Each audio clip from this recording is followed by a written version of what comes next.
겸손과 기도. 천미 예수님.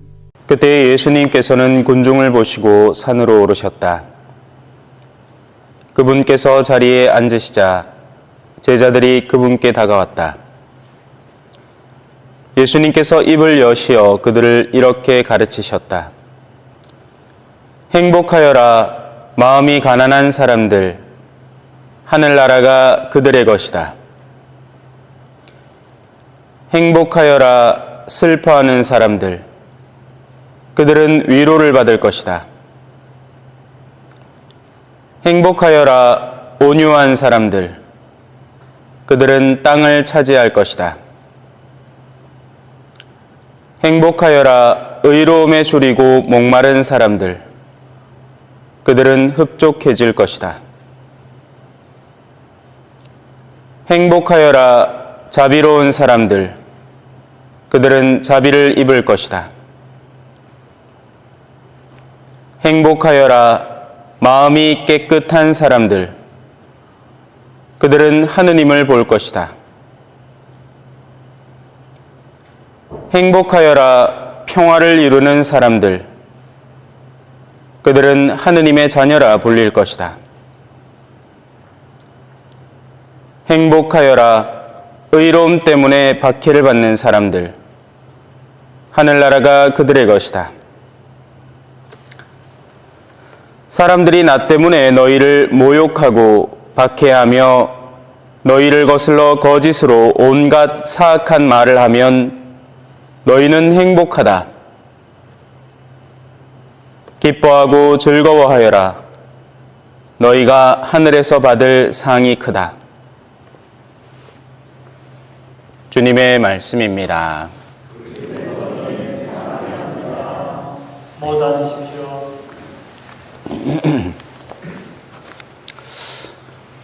제 기억이 틀리지 않다면 한 두어 달 전인가 요양원에 어르신 뵈러 간 적이 있었던 것 같습니다. 병자성사들이라요. 도착하자마자 우리야 아니다 하는 이야기가 기억이 나네요.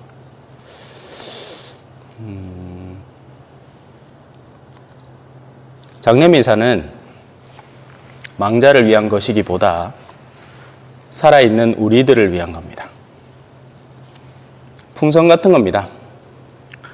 헬륨을 가득 넣은 풍선을 들고 손을 놓으면 그 풍선은 자기의 그 무게감으로 인해서 너무나 자연스럽게 위로 올라갑니다. 반면 물을 가득 담은 풍선을 손에서 놓으면 너무나 자연스럽게 바닥으로 떨어져서 터져버릴 겁니다. 우리는 흔히 영화에서 표현되는 것처럼 죽고 나서 무슨 염라대왕 앞에 가서 미주알 고주알 우리의 생을 변명해야 하는 걸로 착각합니다. 그 정도의 신이라면 신도 아닙니다. 하느님은 이미 알고 계시고요. 우리의 마음속이 어떤 무게감으로 형성되어 있는지, 충분히 영원으로 오르기에 가벼운지, 아니면 여전히 세속과 탐욕에 젖어들어서 무게감을 가지고 있는지 이미 알고 계십니다.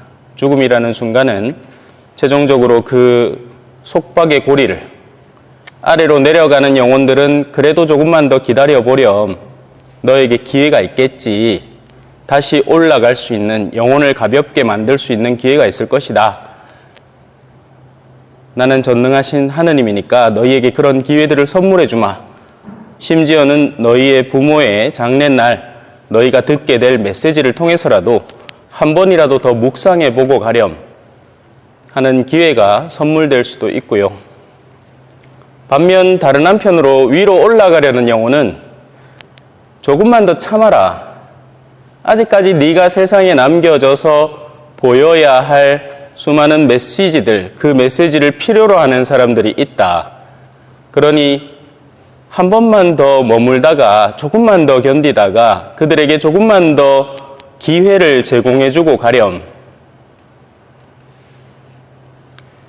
그런 자녀들도 있습니다. 심지어 자기 부모도 제대로 돌보지 않는 이들이 있어요. 그런 이들이 일반 병자들을 한 번이라도 방문하겠습니까? 안 합니다. 그래도 부모님이니까, 얼굴 바치니까 오는 겁니다. 그래서 어떤 때는 부모님이 이미 살아계신 동안 의를 완성했습니다. 그런 어머니들도 있어요. 남편이 온갖 부덕함 속에 살아가는데도 그걸 평생을 견디면서 지내오는 분도 계십니다.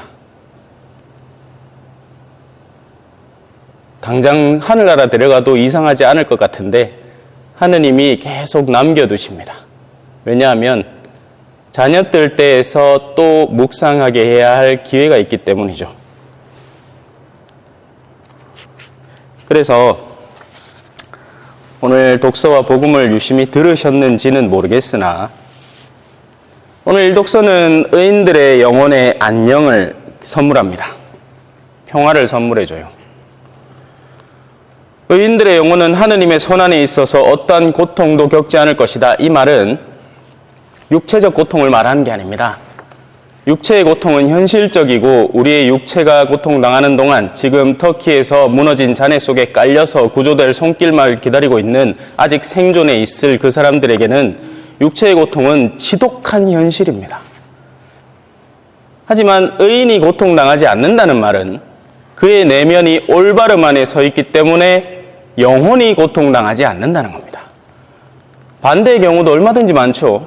우리의 육신은 편안한데 예를 들어서 어떤 사람이 회사에서 어마어마한 돈을 횡령을 해서 그 돈으로 떵떵거리면서 잘 먹고 잘 삽니다. 그럼 육체는 편안해요. 하지만 마음은 언젠가 쫓기고 있는 그런 느낌으로 사는 겁니다. 행여 누가 이 사실을 알게 되지 않을까? 나의 구린 뒷면을 밝혀서 세상에 드러내버리진 않을까?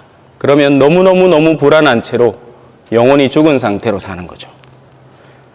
그래서 어리석은 자들의 눈에는 의인들이 죽은 것처럼 보입니다. 세상에서 착하게 산다는 건 세상 사람들에게 무시당하고 소외당하고 도외시당한다는 얘기예요. 부모님들 중에서도 막 자녀들한테 막 때를 쓰고 이런 거 해달라 저런 거 해달라 하면 도리어 챙김을 받고 수더분하게 그냥 좋은 게 좋은 거지, 그래 너가 편한 대로 해라, 올랐거든 오고 말랐거든 말아도 된다 하면 안 오죠. 예.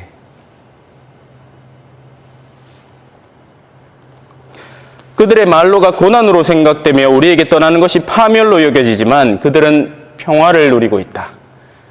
사람의 영혼에게 가장 큰 평화를 주는 것은 자신이 어딘가에 가장 밑바탕에 서 있다는 느낌입니다. 이 단상 위에서도 볼 수 있지만 제가 이 단상을 흔들면 마이크도 함께 흔들립니다. 왜냐하면 단상 위에 놓여 있기 때문이죠. 하지만 이 마이크를 바닥에 놓은 채 단상을 아무리 흔들어도 마이크는 꿈쩍도 하지 않게 됩니다. 우리가 어디에 서 있는가, 어떤 지반 위에 서 있는가에 따라서 우리는 그것이 흔들림에 따라 나도 함께 흔들리게 됩니다. 그래서 수많은 연예인들이 자살을 하는 거고요. 자신이 더 이상 기댈 곳이 없다 싶을 때 살아갈 이유를 망각하게 되는 겁니다. 하지만 신앙인은 하느님 위에 살아가기 때문에 다른 어떤 것들이 흔들려도 다시 시작해 볼 수 있는 기회를 얻게 되는 겁니다. 그래서 부모님들이 자녀들에게 신앙을 선물해 주고 싶어 하는 거예요. 하지만 너무나 안타깝게도 자신이 없는 것을 줄 수는 없습니다. 자신의 손에 아무것도 없는데 나는 못하지만 너는 해라, 이렇게는 할 수 없죠. 신앙인들은 자신의 마지막을 성당에서 장식합니다. 사람들에게 다시 한번 보여주기 위함입니다. 다른 때는 성당에 올 이유가 전혀 없더라도 장례 때만큼은 신자건 비신자건 가리지 않고 성당에 와서 독헌 실컨 말씀을 듣게 됩니다. 우리가 하는 행동들을 바라보게 되죠. 세상 사람들에게는 어리석어 보이는 행동입니다. 뭐 한다고 이렇게 진을 빼서 노력을 하고 수고를 하고 자기 가족도 아닌데 저 뒤에 저렇게 우수수 와서 함께 기억을 해주고 할까? 왜냐하면 우리는 신앙 안에서 하느님의 한 가족이기 때문입니다. 다시 만날 거거든요. 그래서 지금 잠깐의 작별 인사를 하고 나중에 다시 만날 준비를 하는 겁니다.